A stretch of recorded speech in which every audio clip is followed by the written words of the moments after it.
Assalamu alaikum, dear friends. Our today's topic is bank reconciliation statement.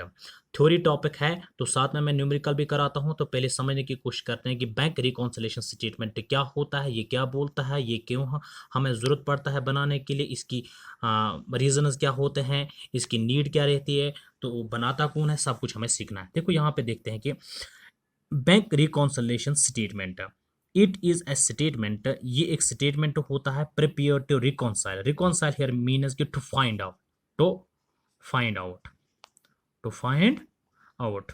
समझने की कोशिश करते हैं। इट इज ए स्टेटमेंट, ये एक स्टेटमेंट होता है प्रिपेयर टू रिकॉन्साइल, जो बनाया जाता है फाइंड आउट करने के लिए, रिकॉन्साइल करने के लिए।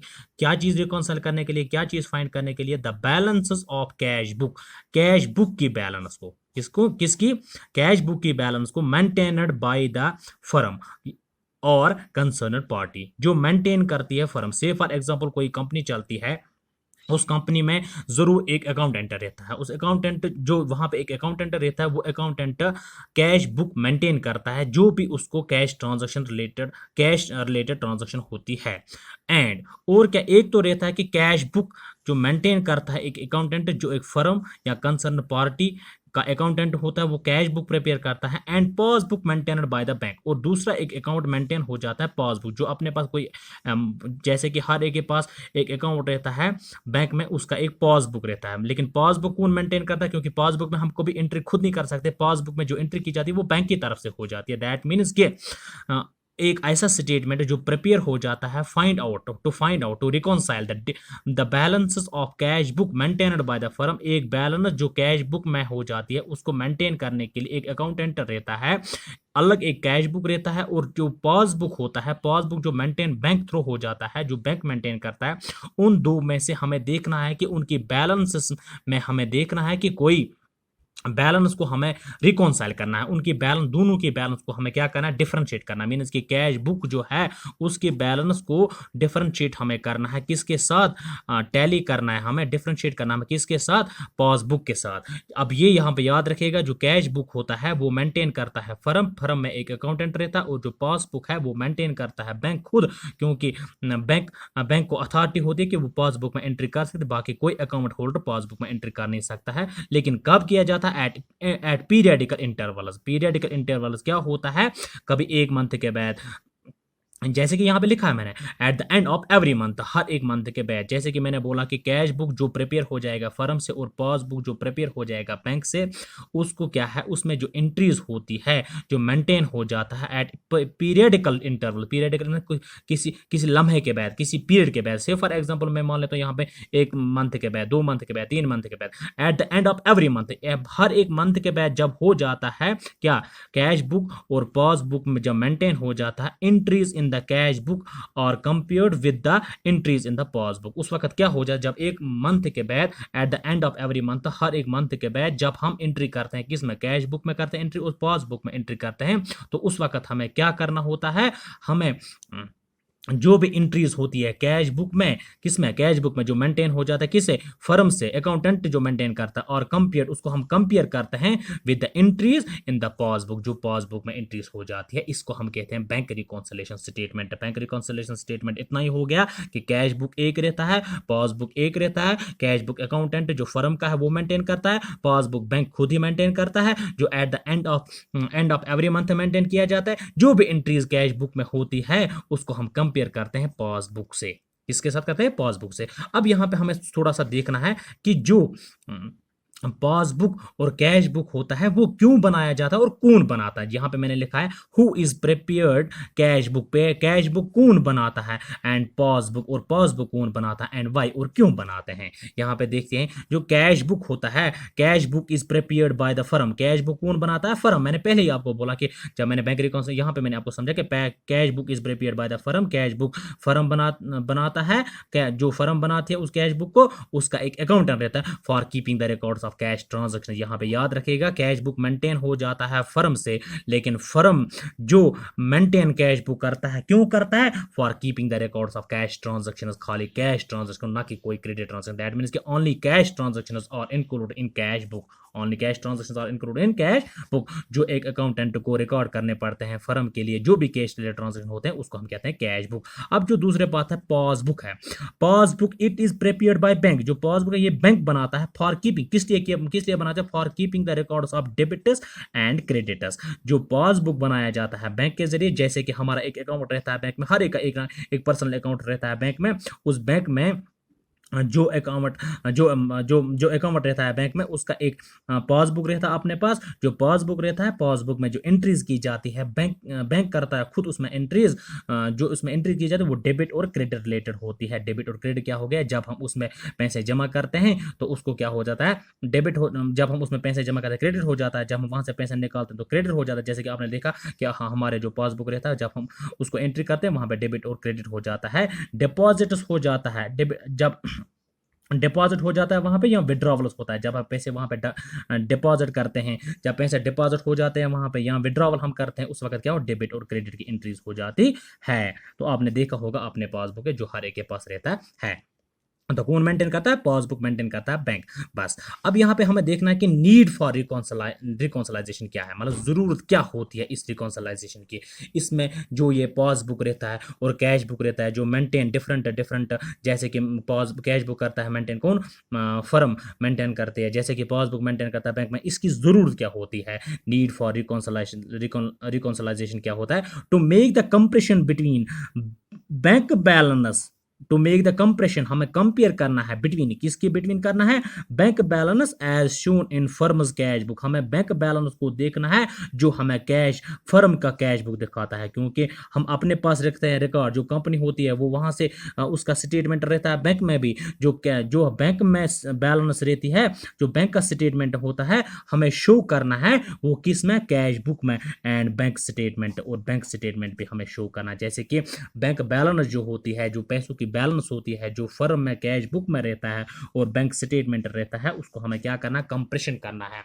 और दूसरा जो पॉइंट इसमें है वो है to tally the two balances. हमें दो बैलेंस को टैली करना है। टैली मीन्स कि हमें उसको बराबर करना है। जैसे कि कैश बुक जो बनाया जाता है फर्म की वजह से, और जो बैंक स्टेटमेंट बनाया जाता है बैंक की वजह से, हमें देखना है कि कैश बुक और बैंक स्टेटमेंट जो इसको हमें टैली करना है। ये देखना है कि हमें बराबर ट्रांजेक्शन वहां पे, और जैसे कि बराबर ट्रांजेक्शन कैश बुक में आते हैं और सेम ट्रांजेक्शन वही उतना ही कैश ट्रांजेक्शन हमें क्या बैंक स्टेटमेंट आती है कि नहीं, उसको हमें टैली करना है। और दूसरी बात है इसमें डिफरेंस कैसी आती है, जैसे कि कैश बुक में क्यों आती है डिफरेंस, और बैंक बैलेंस में, बैंक स्टेटमेंट में क्यों आती है डिफरेंस। उसके कुछ रीजनस होते हैं। जो रीजनस उसके होते हैं, रीजन फॉर डिफरेंसेस जो होते हैं, there are two reasons of differences in cash book. Cash book में क्या होते हैं? रीजन दो रीजनस होता है। There are two reasons of difference. दो किस्म के रीजनस हो सकते हैं in cash book prepared by firm. जो कैश बुक प्रिपेयर फर्म की वजह से हो जाती है, और पासबुक प्रिपेयर्ड बाय बैंक, और पासबुक जो बैंक की बनाते हैं। दैट मीन्स कि जो रीजन है, याद रखिएगा, देयर आर टू रीजनस, दो रीजनस है ऑफ डिफरेंस, जिसमें डिफरेंस आ जाती है, जिसकी वजह से हमें बैंक रिकॉन्सिलेशन स्टेटमेंट बनाना पड़ता है। उसमें क्या हो जाता है? जो कैश बुक मेंटेन करता है कौन? फर्म, जहां पे एक अकाउंटेंट मेंटेन करता है फर्म में, और पासबुक जो प्रिपेयर करता है बैंक, उसमें क्या है? उसमें दो डिफरेंस आती है। क्या डिफरेंस आती है? उसमें उसके दो रीजनस है। जो रीजनस है उसके जो डिफरेंस आते हैं वो क्यों आते हैं? जैसे कि हमें देखना है कि कैश बुक और पासबुक में जो प्रिपेयर होती है फर्म और बैंक से, इसके जो रीजनस डिफरेंस जो रीजनस है इसके, वो हमें बताने हैं। तो सबसे पहले इसमें जो आता है वो है टाइम डिफरेंस की बात। क्या है? टाइम डिफरेंस की वजह से इसमें क्या होता है? कैश बुक और पासबुक में हमें डिफरेंस आइडेंटिफाई हो जाती है। देखो टाइम डिफरेंस की वजह से क्या हो जाता है? जो फर्म और बैंक के बीच में हो जाता है, जो रीजनस आ जाते हैं, जिसकी वजह से डिफरेंस आ जाती है इन दोनों स्टेटमेंट, जिसकी वजह से हमें टैली करना पड़ता है। उसमें क्या रीजनस होता है? देखो यहाँ पे मैं देखता हूँ। देखो यहाँ पे लिखा है cheque issued but not presented for payment.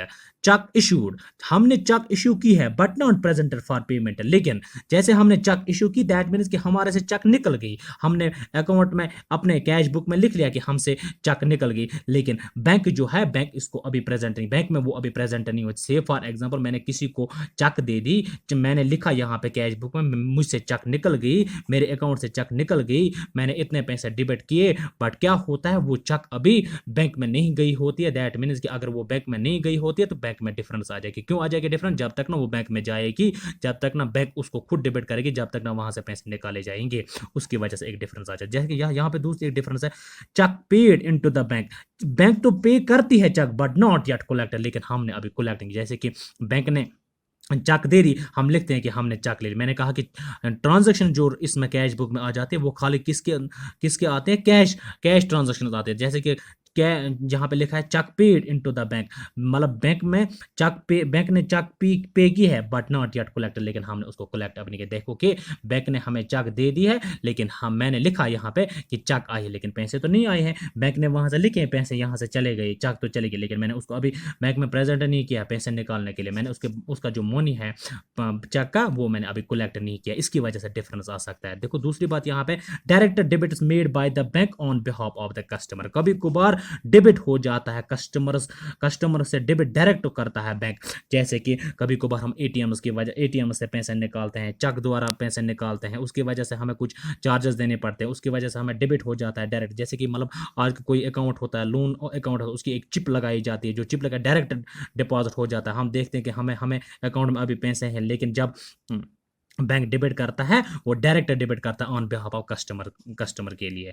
तो उसकी वजह से क्या होता है, उसकी वजह से हमें वेरिएशन आ जाता है, क्योंकि हमें कभी कभार पता नहीं चलता है कि हमारे पे अकाउंट से पैसे डेबिट हो गए हैं, या amount directly deposit into the bank account. कभी कभार हमारे जो कस्टमर्स होते हैं वो डायरेक्ट डिपॉजिट करते हैं हमारे किसमें अकाउंट, हम बैंक में करते हैं, लेकिन हमारे अकाउंट में करते हैं। हम देखते हैं कि अभी पैसे नहीं आए, लेकिन बैंक में डिपॉजिट हुए होते हैं। जब बैंक में डिपॉजिट हुए होते हैं तो उसकी वजह से हमें क्या कैश बुक में डिफरेंस आ जाते हैं, क्योंकि अपने पास पासबुक नहीं होता, पासबुक में वहां पर डायरेक्ट डिपॉजिट हुआ होता है, लेकिन कैश बुक में डिपॉजिट नहीं हुआ होता है, क्योंकि हमें पता नहीं चलता है। या इंटरेस्ट और dividend collected by the bank, कभी कभार इंटरेस्ट और डिविडेंड कलेक्ट हम बैंक किससे करते हैं। जैसे कि हमने पैसे डिपॉजिट किए होते हैं तो इंटरेस्ट आ जाता है, इंटरेस्ट जब आता है तो उसकी वजह से कोई मैसेज वगैरह नहीं आती है हमें उस वक्त मोबाइल थ्रू या एसएमएस द्वारा नहीं आ जाते। तो हम क्या करते हैं, जब हम जाते हैं बैंक में तो हम कभी कभार पासबुक लेते हैं बैंक में, तो वहाँ पे हम देखते हैं कि हमारे अकाउंट में इतना इंटरेस्ट जमा हो गया जो हमने पैसे डिपॉजिट किए थे। उसकी वजह से जो डिविडेंड्स मिलते हैं, कभी कभार डिविडेंड्स इंटरेस्ट भी मिलता है, कभी कभार डिविडेंड्स भी वन टाइप ऑफ प्रॉफिट हो जाता है, कभी कभार नफा भी मिलता है वहाँ से, लेकिन वो भी हमें पता नहीं चलता है, क्योंकि उसकी वजह से भी हमें डिफरेंस आ जाए। क्योंकि हम कैश बुक को मेंटेन करते हैं, हम फर्म में बैठे बैठे अकाउंट एंटर रहा है, लेकिन जो पासबुक है वो बैंक में रहा है, तो उसकी एंट्रीज अलग हो जाती है, इसकी वजह से हमें डिफरेंस आ जाती है। और है यहाँ पे डायरेक्ट डिपॉजिट या payment made by the bank on behalf of the customers. कभी कभार क्या हो जाता है, डिपॉजिट बैंक खुद ही करता है। जब बैंक खुद ही करता है डिपॉजिट किसमें, bank direct deposit payment made by the bank, कभी कभार डिपॉजिट करता है बैंक खुद ही ऑन बिहाफ ऑफ कस्टमर के अकाउंट में। जैसे कि फर्म कमीशन मिल जाता है कभी हमें, जैसे कि कभी इंटरेस्ट मिल जाता है कभी हमें, जैसे कि कभी डिविडेंड मिल जाता है, डायरेक्ट हो जाता है डिपॉजिट में अकाउंट। या cheque deposit bills discounted dishonoured, कभी कभार चेक डिपॉजिट हो जाती है, जैसे कि हम बैंक में ले लेते हैं चेक, लेकिन बैंक क्या करता है काम, या बिल्स डिस्काउंटेड या बिल्स, या जब हम चेक लेते हैं बैंक में हम बोलते हैं कि बस हमने चेक बैंक में रख ली तो हमारे अकाउंट में पैसे आ गए, लेकिन क्या होता है बैंक उसको रिफ्यूज करता है, डिसऑनर्ड करता है, रिफ्यूज करता है। रिफ्यूज क्यों करता है, कोई टेक्निकल प्रॉब्लम हो जाती है या कोई चेक में कोई फ्रॉड होती है, उसकी वजह से क्या होता है, हम सोचते हैं कि हमारे कैश बुक में पैसे आ गए, लेकिन कैश बुक में पैसे नहीं आए होते हैं, क्योंकि बैंक उसको रिफ्यूज करता है, डिसऑनर्ड करता है। तो डिसऑनर्ड क्यों करता है, dishonoured for paying the money to the pay. तो उस वक्त क्या होता है, फॉर पे, ये पे नहीं करता है मनी, जो पे होता है उसको लेने होते हैं पैसे, उसको वो डिपॉजिट नहीं करता है, इसकी वजह से भी डिफरेंस आ सकती है। और एक डिफरेंस रहती है इसमें जिसको हम कहते हैं एरर डिफरेंस। ये क्या अभी तक मैं पढ़ा रहा था, टाइम डिफरेंसेस, टाइम की वजह से हो जाती थी प्रॉब्लम। तो और यहाँ पे क्या है, एरर डिफरेंसेस हो जाते हैं। कभी एरर डिफरेंसेस क्या रहता है, एरर डिफरेंस है यहाँ पे error committed on recording transactions bye the firm. कभी कभार जो फर्म होती है, जो मेंटेन करता है क्या कैश बुक, जो अकाउंटेंट होता है फर्म का, उसको कभी कभार ट्रांजैक्शन में क्या होता है, रिकॉर्ड करने में कभी कभार एरर हो जाता है, गलती हो जाती है, आगे पीछे हो जाता है, तो टाइम की वजह से। या कभी कभार errors committed in recording transaction bye the bank, कभी कभार क्या हो जाता है, जो बैंक मेंटेन करता है, कौन, पासबुक कभी कभार उसको भी क्या गलती हो जाती है रिकॉर्ड करने में, तो आगे पीछे करता है रिकॉर्ड, उसकी वजह से भी एरर्स आ सकते हैं। तो यहाँ पे दो एरर्स आप याद रखिएगा, जो एरर रीजंस ऑफ डिफरेंस आ जाती है अपने किसमें, कैश बुक में और पासबुक में। उनके दो रीजंस है, एक है टाइम डिफरेंसेस और है एरर डिफरेंस, ये याद रखिएगा।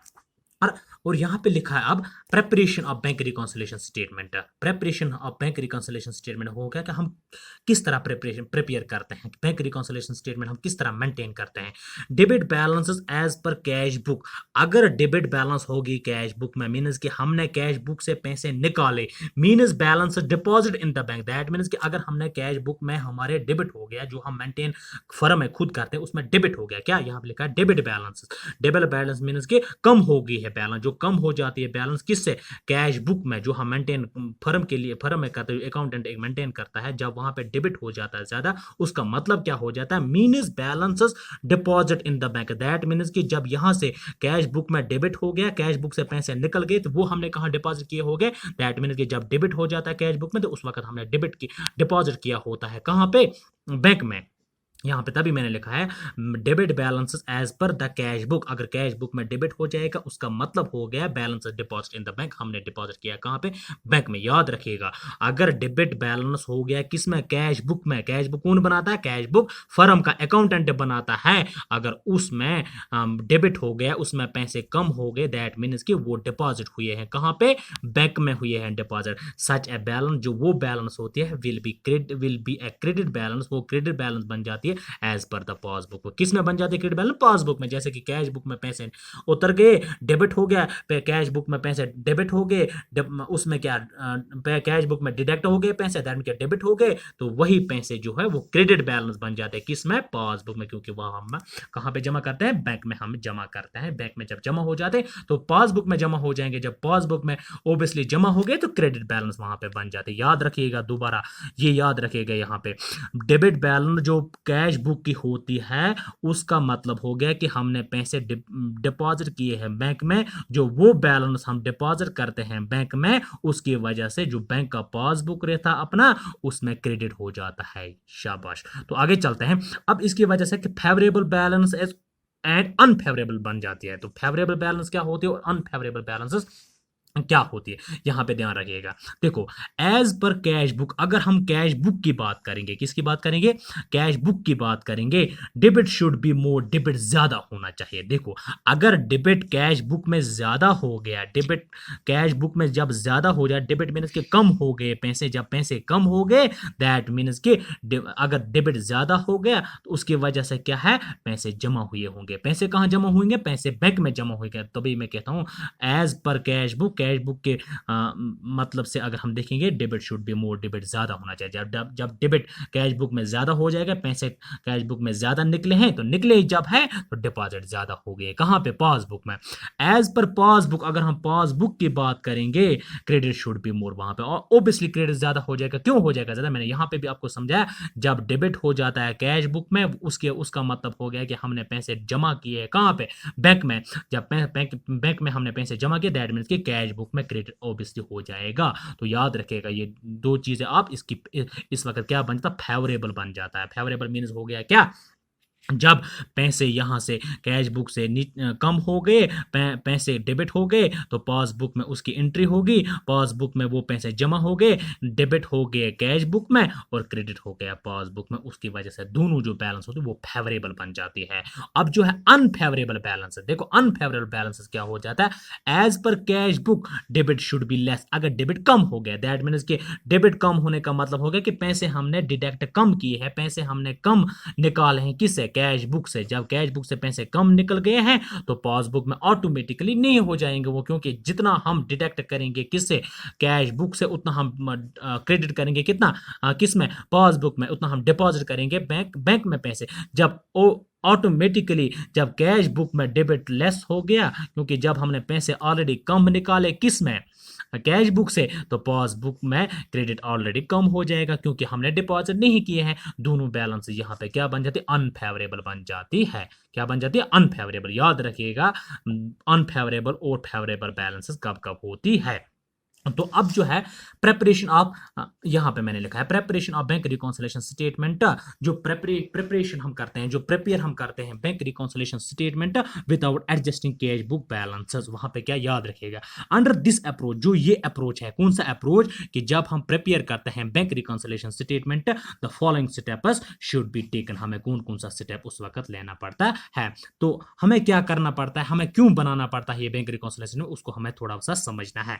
When debit balance as per cash book is given, जब कभी कभार डेबिट बैलेंस कैश बुक में दी होती है, क्या डेबिट बैलेंस कैश बुक में दी होती है, and the balance as per passbook is to be ascertained, हमें तो पासबुक से निकालनी है फिर बैलेंस, देखो क्योंकि मैंने आपको पहले बोला कि हमें टैली करना पड़ता है, कौन सा, कैश बुक को हमें टैली करना पड़ता है किसके साथ, पासबुक के साथ। जब हम टैली करते हैं कैश बुक को पासबुक के साथ, या हम कंपेयर करते हैं कैश बुक को किसके साथ, पासबुक के साथ, तो उस वक्त क्या करना पड़ता है, हमें देखनी है कि कैश बुक में एज पर कैश बुक की जो गिवन बैलेंस है उसको हम, उसकी वजह से हमें क्या निकल जाएगा, when debit balance as per cash book is given, जब डेबिट बैलेंस कैश बुक में दिया हुआ होता है, and the balance as per passbook, जो बैलेंस पासबुक में होती है, इज टू बी एसर्टेन्ड, वो हमें निकालनी पड़ती है, क्योंकि हमें टैली करना पड़ता है किसको, पासबुक, कैश बुक को हमें करना पड़ता है टैली किसके साथ, पासबुक के साथ। तो दूसरा जो रीजन है यहाँ पे, दूसरे जो प्रिपेयर करने का यहाँ पे रीजन है वो क्या है, when credit balance as per passbook is, कभी कभार पासबुक की क्या क्रेडिट बैलेंस दी जाती है, जब पासबुक की क्रेडिट बैलेंस दी जाती है, and the balance as per the cash book is to be ascertain, उस वक्त क्या हमें बैलेंस की हमें असर्टेन करना है, किसकी, कैश बुक के असर्टेन करना है। देखो यहाँ पे डेबिट बैलेंस जब कैश बुक की होती है तो पासबुक की हमें निकालनी पड़ती है, जब क्रेडिट बैलेंस पासबुक की होती है तो कैश बुक की हमें निकालनी पड़ती है। तो ये होते हैं इसके कुछ रीजन, और भी अभी रीजन है मैं दिखाता हूं, यहाँ पे रीजन है इसके, देखो यहां पे जो रीजन है इसके, यहां है when credit balance as per cash book is given, कभी कभार कैश बुक का क्रेडिट बैलेंस दिया जाता है तो उस वक्त क्या करना पड़ता है, हमें पासबुक का एसरटेन करना पड़ता है, ठीक है ना। तो when debit balance as per passbook is given, कभी कभार डेबिट बैलेंस होता है पासबुक का दिया हुआ, and the balance as per passbook is to be ascertain, उस वक्त हमें क्या निकालना है, पासबुक की डेबिट बैलेंस हमें निकालनी पड़ती है। जैसे कि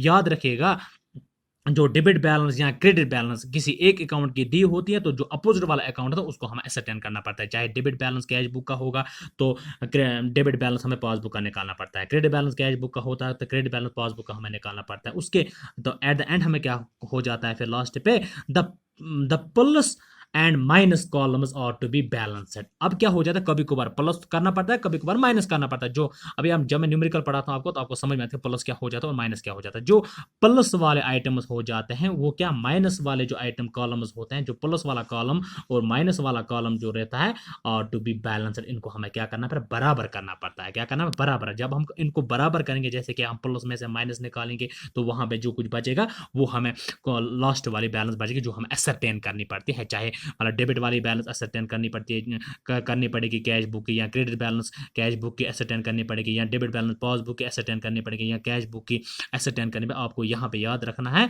कि असरटेनेड आइटम जो होती है उनको हमें क्या बैलेंस करना है, उनको हमें क्या निकालना है।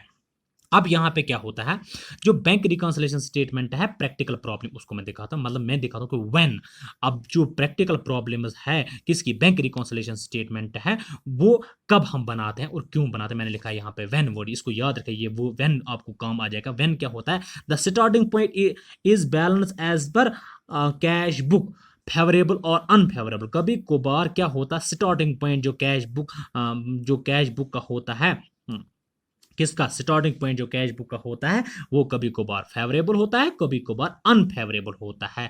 यहाँ कभी कभार ऐसा होता है, जो बी पार्ट यहाँ पे मैंने लिखा है, the starting point is balance as per passbook, जो पासबुक का बैलेंस रहता है, यहाँ पे क्या है, कैश बुक की बैलेंस, यहाँ पे क्या है, पासबुक की बैलेंस, वो कभी कभार फेवरेबल और अनफेवरेबल रहती है। जब यहाँ पे याद रखेगा, कैश बुक की बैलेंस हो या पासबुक की बैलेंस हो, जब कैश बुक की बैलेंस होती है तब हमें क्या करना पड़ता है, जब पासबुक की बैलेंस होती है तब हमें क्या करना पड़ता है। यहाँ पे तभी मैंने लिखा था starting point is balance as per cash book, कभी कभार starting point balance cash book की होती है, कभी कभार स्टार्टिंग पॉइंट बैलेंस किसकी, पासबुक की होती है। तो यहाँ पे मैं सिखाता हूँ थोड़ा बहुत क्या करना पड़ता है। देखो, when starting point is balance as per cash book, जब स्टार्टिंग पॉइंट होगा balance as per cash book का, किसका, कैश बुक का, उस वक्त क्या हमें करना पड़ता है, इन दिस केस, इस केस में, किस केस में, जब स्टार्टिंग पॉइंट होगा balance as per cash book का, इस केस में क्या हो जाता है, टू सिचुएशंस आर पॉसिबल, इस वक्त दो सिचुएशन अराइज हो जाते हैं, विज वो क्या क्या होती है, फेवरेबल और डेबिट बैलेंस, कभी कभार फेवरेबल हो जाता है और डेबिट बैलेंस, फेवरेबल किसको कहते हैं, जो डेबिट बैलेंस हो जाता है, किस में, कैश बुक में, of cash book is given, वो दिया हो जाता है, दिया हुआ होता है डेबिट बैलेंस या फेवरेबल, फेवरेबल का डेबिट बैलेंस मैं क्यों मान लेता हूं, ये याद रखेगा, फेवरेबल और डेबिट बैलेंस सेम क्यों है, डेबिट बैलेंस जब कैश बुक में आ जाते हैं तो हम उन इसलिए डेबिट करते हैं क्योंकि हम कैश बुक के बैलेंस को कहां पे डिपॉजिट करते हैं, बैंक में डिपॉजिट करते हैं, दैट मीन कि तभी ये फेवरेबल बन जाती है जब ऐसा दिया होता है, और अनफेवरेबल और क्रेडिट बैलेंस या कभी कभार अनफेवरेबल या क्रेडिट बैलेंस, क्रेडिट हो गया जब हम इसमें पैसे नहीं निकालते हैं, कैश बुक में नहीं निकालते, उस वक्त जो दिया गया होता है उसमें क्या होता है, दो सिचुएशन अराइज होते हैं, फेवरेबल या डेबिट बैलेंस, अनफेवरेबल और क्रेडिट बैलेंस जो कैश बुक की गिवन होती है। अब यहाँ पे जब ऐसा कोई प्रैक्टिकल प्रॉब्लम आपको आ जाएगी, आपके सामने आ जाएगी, when starting point is balance as per cash, उस वक्त हमें कुछ रिमेंबर पॉइंट्स रखने हैं याद, वो पॉइंट्स क्या है यहाँ पे याद रखिएगा, if total of plus column is more, अगर प्लस कॉलम का टोटल ज्यादा हो गया, then that of the minus column, किससे, माइनस कॉलम से ज्यादा हो गया, उस वक्त क्या बन जाता, it means there is a balance as per passbook, उसका मतलब हो गया कि यहाँ पे बैलेंस है किसकी, पासबुक की बैलेंस आ जाएगी वहां पे, याद रखिएगा, मैं पढ़ाता हूं एक एक्चुअल में क्या, starting point as per cash book, starting point as per cash book, हमारे यहाँ पे याद रखेगा, अगर प्लस का कॉलम ज्यादा हो गया, माइनस का कॉलम कम हो गया, इसका मतलब हो गया बैलेंस जो निकलेगी वो एज पर पासबुक निकलेगी, या यहाँ पे if total of minus column is more, अगर माइनस कॉलम ज्यादा हो गया, then that of the plus column, किससे, प्लस कॉलम से ज्यादा हो गया, it means there is an overdraft as per passbook, तो दैट मीन्स कि हमने निकाला है पासबुक से, क्योंकि पासबुक में कम हो गया, माइनस ज्यादा हो गया है, वहां पे डिपॉजिट कम हुए हैं पैसे, दैट मीन्स कि ओवरड्राफ्ट होगा वहां पे, तो याद रखिएगा ये पॉइंट्स। तो इसका मैं पहले आपको एक न्यूमेरिकल क्वेश्चन कराता हूं ताकि आपको समझ में आ जाएगा, देखो यहां पे दिया गया है न्यूमेरिकल क्वेश्चन, हम इसका करेंगे ताकि आप लोगों को समझ में आ जाएगा, देखो यहां पे है, यहाँ पे दिया है favourable balance as per cash book is given, जो favourable balance as per cash book is given, that means कि debit balance as per cash book is given, favourable balance क्या होती है, debit balance, debit balance, favourable balance as per cash book is given, that means कि debit balance as per cash book is given from the following particulars, जो following particulars है of mister Malik, किसकी, mister Malik की, prepare bank reconciliation statement, और prepare करो bank reconciliation statement as on March 31 2020, कब करना है, 31 मार्च 2020, तो यहां पे मैं दिखाता हूं सोल्यूशन, सोल्यूशन में यहाँ पे लिखाता हूँ, मुझे क्या बनाना है, यहाँ पे लिखा है मैंने लास्ट में, इसको देखिएगा पहले, यहाँ पे मैंने लिखा prepare bank reconciliation statement as on 31 March 2020, हमें क्या बनाना है, बैंक रिकॉन्सिलेशन स्टेटमेंट मेंटेन करना है, तो मैं यहाँ पे बनाता हूँ bank reconciliation, bank reconciliation statement, जब यहाँ पे बैंक रिकॉन्सिलेशन स्टेटमेंट बनाना मुझे, तो कब का बनाना, एज ऑन डेट दिया है यहाँ पे 31 मार्च 2020, तो इसलिए इसके लिए मुझे क्या करना पड़ता है, मुझे एक होता है यहाँ पे पर्टिकुलर्स, और यहाँ पे मैंने आपको पहले ही बोला एक रहता है क्या, प्लस कॉलम, तो एक रहता है माइनस कॉलम, बस इतना ही करना है हमें, तो यहाँ पे मैं देखता हूँ क्या हो जाता है, याद रखिएगा, from the following particulars of Mr. Malik, prepare bank reconciliation statement as on March 31 2020, देखो यहाँ पे दिया है पहले बैंक बैलेंस एज पर, ये याद रखिएगा, bank balance as per cash book 75,000, bank balance as per cash book, जब bank balance as per cash book दिया जाता है तो पॉइंट प्लस वाला आइटम बन जाएगा, तो यहाँ पे मैं लिखता हूँ number 1 bank balance as per cash book, तो कितना बन गया, प्लस कितना है अमाउंट? 75,000 अमाउंट, यहाँ पे याद रखेगा। Bank balance as per cash book 75,000 है। मैं यहाँ पे लिखता हूँ balance as per cash book भी लिख सकते हैं, bank balance as per cash book 75,000 rupees है। अब जो सेकंड है यहाँ पे, सेकंड क्या बोलता है? चक्स ऑफ रुपीज 8,000, चक्स ऑफ रुपीज 8,000, चक्स कितने की है? 8,000 की है, 8,000 की इशूड, वो इशू हो गई है but not presented for payment, लेकिन अभी प्रेजेंट नहीं होगी है पेमेंट के लिए। किसके लिए? पेमेंट के लिए वो प्रेजेंट नहीं हुआ। दैट मीन्स कि जो चक्स चक्स मुझसे इशू हो गए थे, मैंने उसको क्या इशू की है बट प्रेजेंट नहीं हो गए पेमेंट के लिए। मीन्स कि जिस कस्टमर को मैंने चेक दी है उस कस्टमर ने अभी उस चेक को बैंक में नहीं लिया है। उस कस्टमर ने अगर बैंक में नहीं लिया है तो मेरे अकाउंट में जो मैं कैश बुक मेंटेन करता उससे मुझे डेबिट हो गया। कितना मुझे डेबिट हो गया? डेबिट मुझे हो गया कितना उसमें? 8,000 रुपया। जब 8,000 रुपया हो गया यहाँ पे डेबिट, दैट मीन्स कि डेबिट मैंने बार बार बोला, जब डेबिट हो जाएगा कैश बुक में वो क्रेडिट हो जाता है किसमें? पासबुक में। दैट मीन्स कि मुझे यहाँ पे ऐड हो जाएगा क्योंकि मैं ये पैसे मैंने जमा किए होते हैं। तो मैं सेकंड वाला पॉइंट लिखता हूं। सेकंड वाला पॉइंट क्या है? Cheque issued, cheques issued, cheques issued but not presented for payment. Cheque तो इशू की है लेकिन अभी प्रेजेंट नहीं हुई है पेमेंट के लिए। कितना है? 8,000 रुपये यहाँ पे। तो एक और पॉइंट है, डिविडेंट ऑफ रुपीज 6,000, 6,000 का एक डिविडेंट है और and credited to bank account, ये क्रेडिट हो गया है बैंक अकाउंट में but was not entered in the cash book, लेकिन कैश बुक में एंटर्ड नहीं हुआ है। याद रखिएगा, डिविडेंट रिसीव हो गए हैं, क्रेडिट हो गए हैं बैंक अकाउंट में, जो मेरा बैंक स्टेटमेंट उसमें क्रेडिट हो गए हैं 8,000 रुपये, बट अभी क्या है? इंटर नहीं हुई है किसमें? कैश बुक में। जब कैश बुक में नहीं हुई है इंटर, दैट मीन्स कि ये हो गया डिविडेंट्स जो कलेक्टेड बाय द बैंक। मुझे कलेक्ट करने है बैंक से, कितना करना है? मुझे करना है कलेक्ट बैंक से 6,000 रुपीज। तो मैं यहाँ पे लिखता हूँ थर्ड वाला आइटम जो है यहाँ पे, उसको मैं लिखता हूँ dividends collected dividends collected by the bank कितना है? 600 रुपीज, सॉरी 6,000 रुपीज यहाँ पे। अब यहाँ पे पॉइंट है डी पार्ट, याद रखिएगा डी पार्ट है bank charges of ₹70। Bank charge करता है कितना?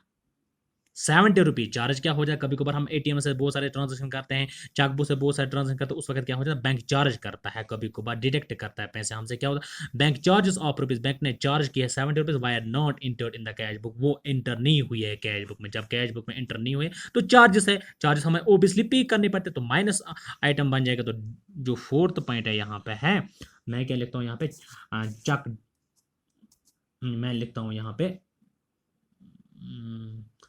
इसका क्या है? बैंक चार्जेस, बैंक चार्जेस जो है debited bye the bank, bank charges debited bye the bank. Bank charges जो डेबिट हो गए हैं बैंक से, वो कितना है? 70 रुपीज है। इसको मैं माइनस करता हूं 70 रुपीज। आगे चलते हैं, जो फिफ्थ वाली ट्रांजैक्शन है, फिफ्थ वाली ट्रांजैक्शन क्या है यहाँ पे? याद रखिएगा, ए चेक फॉर ₹5,200, 5,200 की एक चेक है, वॉज डिपॉजिटेड, वो डिपॉजिट हो गई है but not yet collected by the bank, लेकिन अभी कलेक्ट बैंक ने नहीं किया। जब अभी but not collected by the bank, लेकिन बैंक से वो कलेक्ट नहीं होगी है। जब बैंक से कलेक्ट नहीं होगी, दैट मीन्स कि माइनस वाला आइटम बन जाएगा, क्योंकि चेक ऑफ इतना जो 5,200 की जो चेक है वॉज डिपॉजिट, ये मैंने बैंक में डिपॉजिट की है but not collected by the bank, लेकिन बैंक ने अभी कलेक्ट नहीं की है। तो मैं यहां पे लिखता हूं checks deposited but not yet collected, और credited by the bank, चाहे तो डिपॉजिट हो गया लेकिन क्रेडिट अभी वो बैंक में नहीं हुई है, दैट मीन्स कि ये कितना पैसा है 5200। देखो यहाँ पे ये प्लस वाला आइटम बन गया, ये भी प्लस बन गया, ये भी प्लस बन गया, ये वाला माइनस आइटम बन गया, ये वाला माइनस आइटम बन गया, क्योंकि ये माइनस कॉलम है, यहाँ पे ये प्लस कॉलम है। तो इसमें क्या करना है हमें, मैंने आपको पहले ही बोला, अगर यहाँ पे bank balance as per cash book होगा तो हमें क्या निकलेगा, पासबुक हमें एसरटेन करना पड़ता है। तो यहाँ पे मैं निकालता हूँ balance as per passbook, passbook, क्योंकि कैश बुक जो दिया है पासबुक एसरटेन हो जाएगा, जब पासबुक दिया होगा तो कैश बुक एसरटेन हो जाएगा। तो यहाँ पे जो अमाउंट है अगर हम इसका टोटल करेंगे, इस वाले कॉलम का अगर हम टोटल करेंगे तो वो बनता है टोटल कितना वो बनता है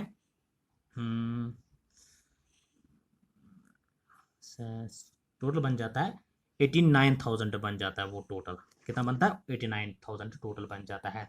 तो हमें 89,000 इस साइड में भी आने चाहिए, 89,000 हमें इस साइड में भी आने चाहिए। अब यहाँ पे डिफरेंस आ जाएगी, ओब्वियसली यहाँ पे डिफरेंस आ जाएगी, जो यहाँ पे डिफरेंस आ जाएगी वो है balance as per passbook. Difference कितनी आ जाएगी, अगर हम इसमें से ये दो माइनस करेंगे तो वहां पे जो डिफरेंस आ जाती है वो आ जाती है हमें कितना 83,730 रुपीज, 83,730 रुपीज। ये हो गया क्या बैलेंसिंग फिगर, जो बैलेंस एज पर पासबुक कितना अमाउंट है 83,730 रुपीज। तो ये हो गया balance as per cash book की, जब फेवरेबल और डेबिट बैलेंस दी होती है, जब स्टार्टिंग पॉइंट क्या होता है balance as per cash book की।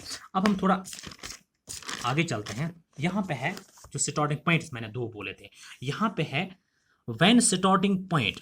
अब स्टार्टिंग पॉइंट क्या हो सकता है, when starting point is balance as per passbook. अभी क्या दिया था कैश बुक, स्टार्टिंग पॉइंट अभी क्या दिया था कैश बुक, अब क्या है स्टार्टिंग पॉइंट पासबुक। तो यहाँ पे अगर पासबुक दिया तो ऑब्वियसली कैश बुक निकल जाएगा आंसर। उसमें क्या होता है इन दिस केस, इसमें केस में क्या हो जाता है, two situations are possible ways, इसमें भी दो सिचुएशंस पॉसिबल हो सकती है, जैसे कि फेवरेबल और क्रेडिट बैलेंस। वहां पे फेवरेबल और डेबिट बैलेंस था, यहाँ पे क्या है फेवरेबल और credit balance as per passbook is given. अगर फेवरेबल और क्रेडिट बैलेंस पासबुक की दी होती है, क्रेडिट बैलेंस मीन्स पासबुक की, दैट मीन्स कि हमने क्या किया कम पैसे जमा किए इसमें पासबुक में, वो और अनफेवरेबल बैलेंस या डेबिट बैलेंस, अगर कभी अनफेवरेबल बैलेंस हो जाएगा डेबिट बैलेंस हो जाएगा as per passbook is given. तो दो किस्म की यहाँ पे सिचुएशन अराइज हो जाती हैं, favourable credit balance, unfavourable debit balance. वहां पे क्या था कैश बुक में favourable debit balance, unfavourable credit balance, यहाँ पे उसका अपोजिट हो जाता है।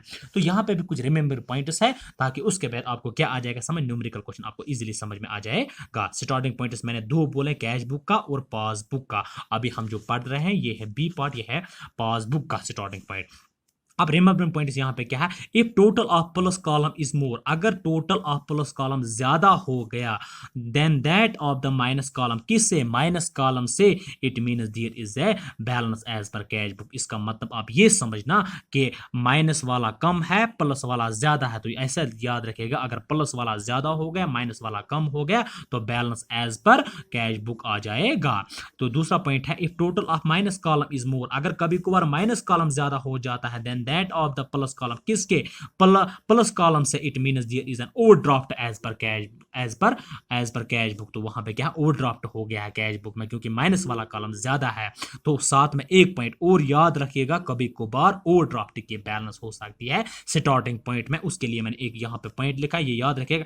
When the starting point is balance as per overdraft, अगर कभी कभार स्टार्टिंग पॉइंट बैलेंस होगा ओवरड्राफ्ट की, the overdraft balance is to be written, जो ओवरड्राफ्ट बैलेंस होती है इज टू बी रिटन, वो आप लोगों को लिखना है इन द माइनस कॉलम। किस में लिखना है माइनस कॉलम में, and give the same treatment as it was favourable balance, और सेम ट्रीटमेंट देना जैसे कि ये सोच लेना कि ये फेवरेबल बैलेंस है। याद रखिएगा माइनस का और प्लस का बहुत आसान याद रखना, लेकिन एक बात साथ में याद रखिएगा, अगर स्टार्टिंग पॉइंट कभी को, मैंने आपको स्टार्टिंग पॉइंट दो बोले, मैंने आपको बोला स्टार्टिंग पॉइंट हो सकता है balance as per cash book की, और स्टार्टिंग पॉइंट हो सकता है बैलेंस एज पर पासबुक की। कभी कभार ऐसे भी स्टार्टिंग पॉइंट आ सकता है, ऐसा भी स्टार्टिंग पॉइंट आ सकता है when the starting point is balance as per the overdraft. जब एज पर ओवरड्राफ्ट हो जाएगा, द ओवरड्राफ्ट की जो बैलेंस होती है वो हमें लिखनी पड़ती है माइनस कॉलम में वो और बाकी जो ट्रीटमेंट है वो हमें वैसे ही करना है और कंसिडर करना है कि ये फेवरेबल बैलेंस होती है। तो इसके लिए मैं एक न्यूमेरिकल क्वेश्चन आपको समझाता हूं, तो ताकि आपको पूरा bank reconciliation statement balance as per cash book और बैलेंस एज पर पासबुक समझ में आ जाएगा।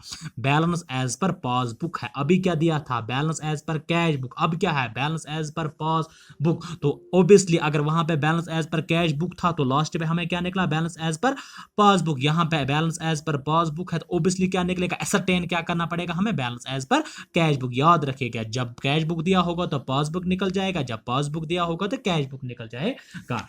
तो इसके लिए आपको थोड़ा सा ध्यान रखना पड़ेगा ताकि आप लोगों को समझ में आ जाएगा। तो यहाँ पे जो पॉइंट्स दिए हैं तो यहाँ पे मैंने लास्ट पे लिखा है prepare bank reconciliation statement as on March 31 2020। यहाँ पे मैं बैंक रिकॉन्सिलेशन स्टेटमेंट बनाता हूँ, याद रखिएगा।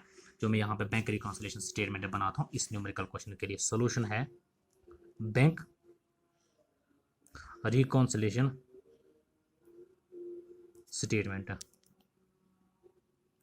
किसका है, ऑफ मिस्टर मलिक का, एज ऑन 31 मार्च 2020 का है। सेम इसी तरह पर्टिकुलर्स और क्या आ जाएगा प्लस कॉलम आ जाएगा और क्या आ जाएगा माइनस कॉलम आ जाएगा, माइनस कॉलम आ जाएगा।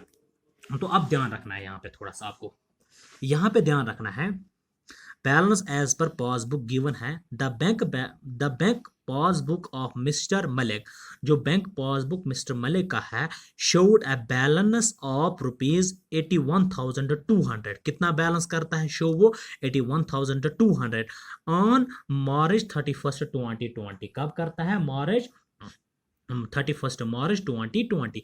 जो वहां पे बैलेंस दी है तो मैं लिखता हूं इसको बैलेंस एज पर पासबुक, क्योंकि बैलेंस एज पर पासबुक के कितना है 81,200। तो यहां पे मैं लिखता हूं बैलेंस एज पर पासबुक कितना है 81,200, 81,200, 81,200 ये वाली बैलेंस हो गया ये। अब जो सेकंड पॉइंट यहां पे है वो क्या है, सेकंड पॉइंट यहां पे 2 चक्स ऑफ रुपीज, 2 चक है, एक चक है 1500 की और एक चक है 2500 की। 15 और 25 कितने हो गए 1500 और 2500, दोनों को प्लस करते हैं बन जाएगा 4000।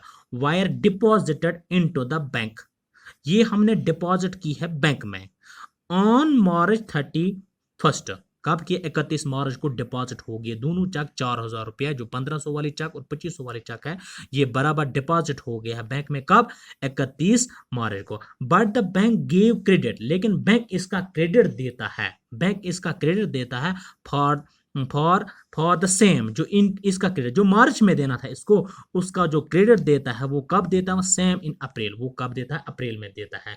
जब अप्रैल में देता है दैट मीन्स कि चेक डिपॉजिट हो गई है but not collected by the bank. Cheque तो डिपॉजिट हुई है, चेक तो हमने डिपॉजिट किया है लेकिन बैंक ने अभी क्रेडिट नहीं किया, दैट मीन्स कि चेक डिपॉजिट हो गई but not yet collected by the bank. अभी बैंक में वो कलेक्ट नहीं हुई, द बैंक कलेक्ट करेगा, बैंक में पासबुक में एंट्री हो जाएगी। तो मैं यहाँ पे लिखाता हूँ इसका ये फर्स्ट वाला था, अब सेकंड वाला है। सेकंड वाले के लिए आएगा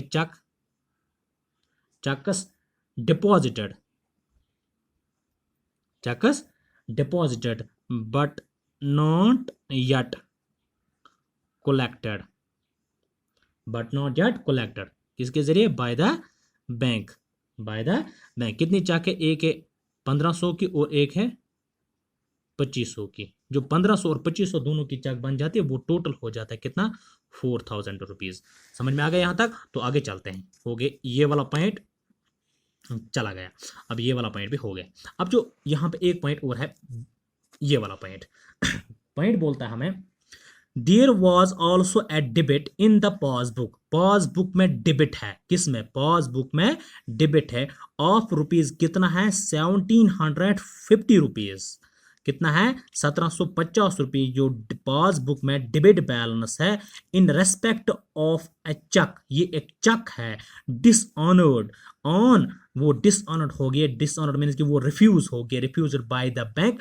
मैंने पहले ही बोला कि जब कभी कभार हम प्रेजेंट करते हैं चक बैंक में, बट बैंक उसको रिफ्यूज करता है टू पे द चक टू द पे, क्यों करता है, कोई फॉल्ट होता है चक में, उसकी वजह से।